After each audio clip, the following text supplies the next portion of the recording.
উফ, সারা দিনের কাজ যেন আমার আর ভালো লাগে না। এই বাবু, একটু আমার জামা কাপড় গুলো তোল তো, সাহায্য কর একটু হাতে হাতে।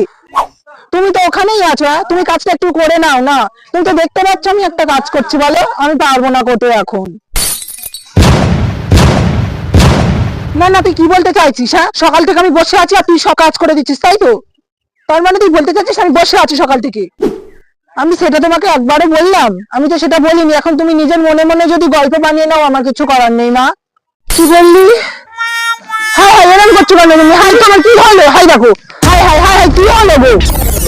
দাঁড়া। হ্যাঁ তুমি শোনো, তোমার ছেলের কাণ্ড শোনো। তুমি শুধু বলেছিলাম যে জামা কাপড়টা তুলতে, মুখে মুখে কথা তো অনেকদিন ধরেই বলছি, আজকে মারতে পর্যন্ত পেরেছে। মারতে পর্যন্ত পেরেছে। তুমি জানো? না না না না না। আর 2 বছর পরে কি করবি? বাড়ি থেকে তো তাড়িয়ে দেবে। ও বাবা গো, ও মা গো, সর্বনাশ। আমি থাকবো না আর তোমার ঘরে। তুমি যা পারো করে নাও।